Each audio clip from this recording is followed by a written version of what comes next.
स्वागत है।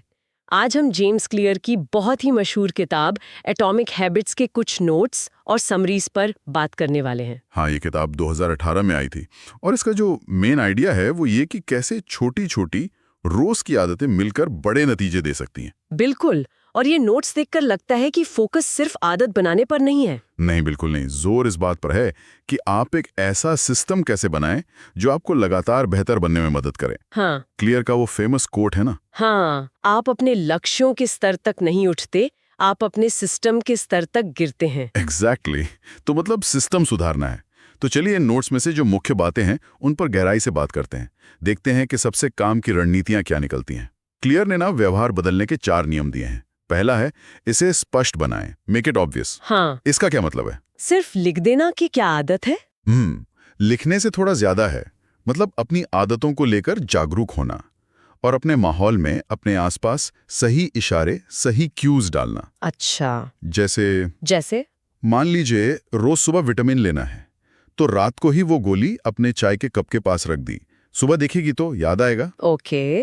और एक और तरीका है जिसका जिक्र इन नोट्स में है, हैबिट स्टैकिंग। Habit stacking? हाँ, यानी अपनी कोई पुरानी जमी हुई आदत के साथ एक नई आदत को चिपका देना। जैसे सुबह कॉफी बनाने के ठीक बाद 1 मिनट मेडिटेशन करना, तो कॉफी बनाना नई आदत का सिग्नल बन गया। अच्छा, पुरानी आदत नई आदत के लिए ट्रिगर बन जाती है। हाँ, समझ गई। ठीक है।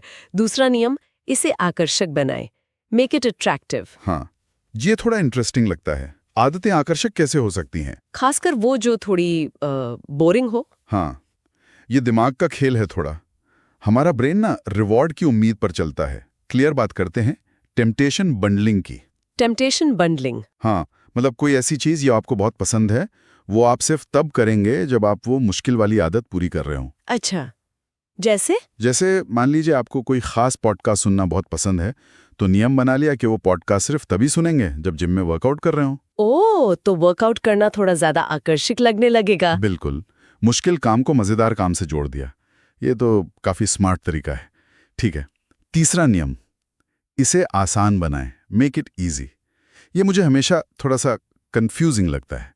क्या इसका मतलब ये नहीं कि हम आसान रास्ता चुन रहे हैं, मेहनत से बच रहे हैं? नहीं, आलस की बात नहीं है। ये है कि आदत को शुरू करने में जो रुकावट आती है ना, जो फ्रिक्शन होता है, उसे कम करना है। क्लियर मानते हैं कि मोटिवेशन तो ऊपर नीचे होता रहता है। हाँ, वो तो है। लेकिन अगर कोई काम शुरू करना बहुत ही आसान हो तो उसे टालने का मन कम करेगा।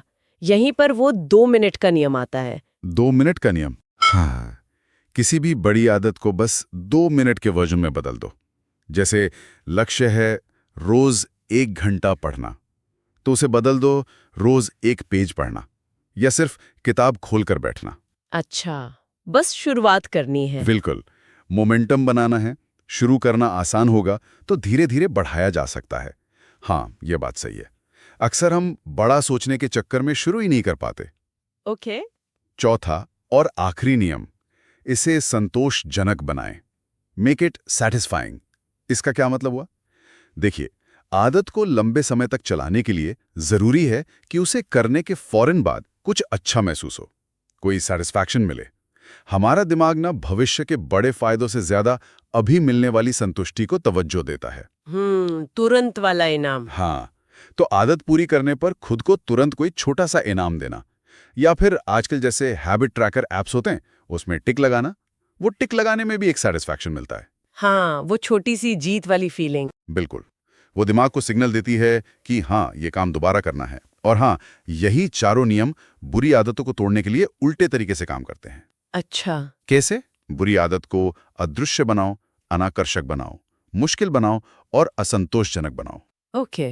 तो ये 4 नियम तो बहुत प्रैक्टिकल लग रहे हैं, लेकिन इन नोट्स में एक और बात बार बार आ रही है, पहचान आधारित आदतें, आइडेंटिटी बेस्ड हैबिट्स। ये क्या है और ये इन नियमों से कैसे जुड़ता है? हाँ, ये शायद किताब का सबसे गहरा, सबसे जरूरी विचार है। बात सिर्फ ये नहीं है कि आप क्या करते हैं, बात यह है कि आप खुद को क्या मानते हैं, आपकी पहचान क्या है। मतलब लक्ष्य सिर्फ वजन कम करना नहीं होना चाहिए। लक्ष्य होना चाहिए एक सेहतमंद इंसान बनना। लक्ष्य सिर्फ एक किताब पढ़ना नहीं, बल्कि एक रीडर बनना है। अच्छा, जब आपकी आदतें आपकी पहचान का हिस्सा बन जाती हैं तो उन्हें छोड़ना बहुत मुश्किल हो जाता है। आप वो काम इसलिए नहीं करते कि आपको करना है, बल्कि इसलिए करते हैं क्योंकि आप वैसे ही इंसान हैं।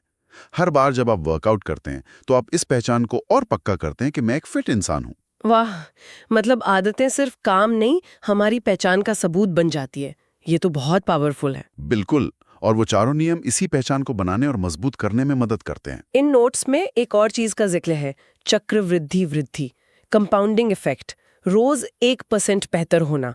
क्या ये सच में इतना असरदार है? लगता तो बहुत छोटा है 1%। हाँ, लगता छोटा है, लेकिन यही तो एटॉमिक का मतलब है। छोटा पर बुनियाद बनाने वाला और जिसमें बहुत शक्ति हो। रोज 1% सुधार सुनने में कुछ नहीं लगता, पर अगर आप साल भर करते रहें तो साल के अंत तक आप 37 गुना बेहतर हो सकते हैं। 37 गुना? हाँ, ये छोटे छोटे सुधार शुरू में दिखते नहीं हैं, लेकिन लंबे समय में इनका असर जबरदस्त होता है। इसीलिए क्लियर कहते हैं कि सिस्टम पर ध्यान दो, सिर्फ बड़े लक्ष्यों पर नहीं। रोज की ट्रैकिंग, रोज की समीक्षा, ये सब मदद करते हैं। तो इन सारे स्रोतों को देखकर तो यही लगता है कि किताब की सबसे बड़ी ताकत इसकी सादगी और प्रैक्टिकल होना है। मतलब सब कुछ बहुत सीधा है, करने लायक है। हाँ, बिल्कुल। और ये रिसर्च पर आधारित है, सिर्फ कही सुनी बातें नहीं हैं। हालांकि जैसा कि कुछ नोट्स में भी इशारा है, कुछ लोगों को शायद ये लग सकता है कि इसमें कोई बहुत गहरी फिलॉसफी नहीं है। ये पूरी तरह एक्शन पर, कैसे करें पर फोकस्ड है। हाँ, शायद। लेकिन इसका असर बहुत बड़ा रहा है। इसने लाखों लोगों की सोच बदली है। ये समझने में मदद की है कि आदतें सिर्फ विल पावर या इच्छा शक्ति का खेल नहीं है। सही डिजाइन और सही माहौल ज्यादा जरूरी है। तो कुल मिलाकर इन स्रोतों से निचोड़ ये निकलता है कि अगर हमें लंबे समय तक चलने वाले बदलाव लाने हैं तो बड़े-बड़े कदमों के बजाय लगातार छोटे स्मार्ट सुधार करने होंगे और एक सही सिस्टम बनाना होगा। बिल्कुल।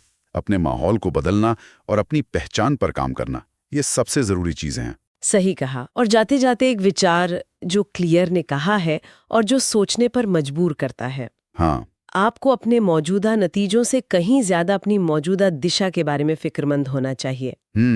बहुत गहरी बात है। बिल्कुल। आज हम कहाँ हैं उससे ज्यादा जरूरी ये है कि हम जा किधर रहे हैं।